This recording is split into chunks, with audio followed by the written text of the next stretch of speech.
What's your why? Hey everyone, Marty here. Welcome to another edition of 101 Insider Energy Performance and Weight Loss Tips. And today I have a pretty embarrassing story I want to share with you, but this is for every unretired former athlete who wants to create a game plan for life after sports and be the best version of yourself without having to settle for a mediocre life. So I remember back in high school baseball, I was going through a slump, like a cold streak whenever it came to hitting. So much so that they were like, "Hey, Marty, how about you just stick to pitching? We're not gonna let you hit." It was one of those streaks, and it was super frustrating at the time because I had spent so much time in the batting cages, so much time doing the things that I needed to do to make stuff happen. It just wasn't happening. I was all in my head. And it was just one of those things where I was like, hey, man, like, you're in a slump, but you're going to get out of it eventually. I had hope. I had faith. So anyway, one night we were playing a game, and it was one of those games where, like, everybody's bat was cold. No one was getting a hit. We were getting shut down pretty hardcore. And they actually let me hit this night. I was pitching, and which was a rarity because normally whenever I was pitching, they were like, you're definitely not hitting if you're going to be doing that. So I get up to bat, and first pitch, I smoke the ball into left field. Like, I watch as it soars in between the third baseman and shortstop, and it's shallow enough to where it's not going to be caught by the left fielder, but it gets hit to him pretty fast.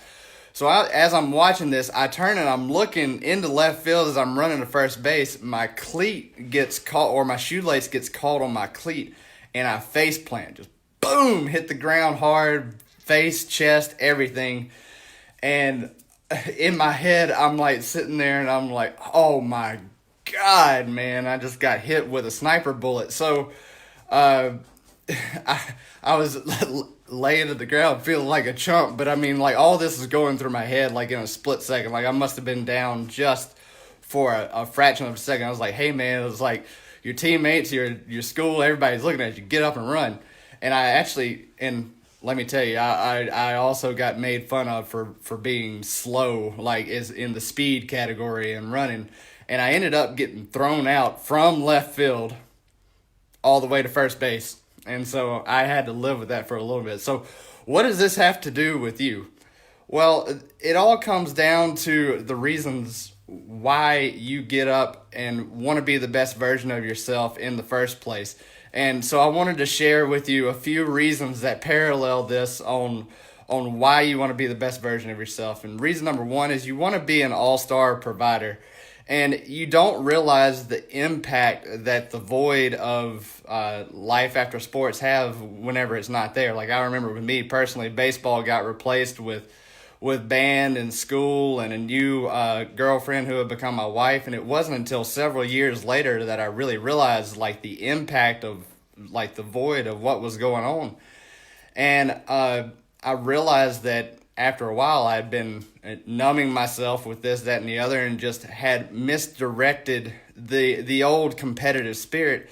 And there are ways you can use your competitive spirit. You can use it constructively, which is what you want. Destructively, you don't want. And then there's neutral, of course.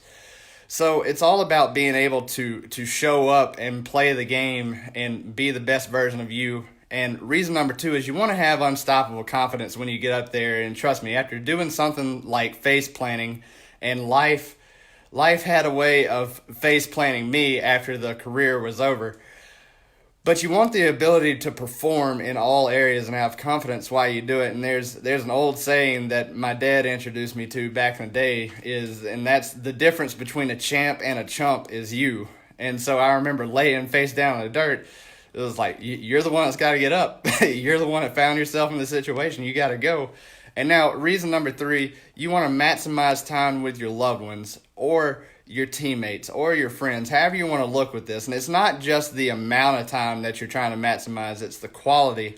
Because a lot of times what ends up happening is you can start blaming things. You can start playing the blame game, whether it's like, hey, my spouse isn't as committed as me, my teammates are messing up, it's everyone else's fault, they're not as dedicated. I've been there before. I've done that too, but it's not a good spot. It always leads into a bad place.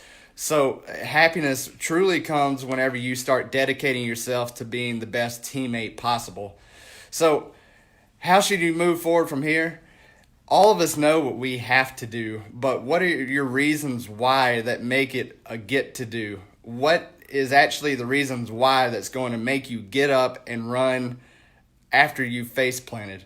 So that's what I want to leave you guys with here. And the point today is that you can create a game plan for life after sports without having to settle for a mediocre life with your face down in the dirt.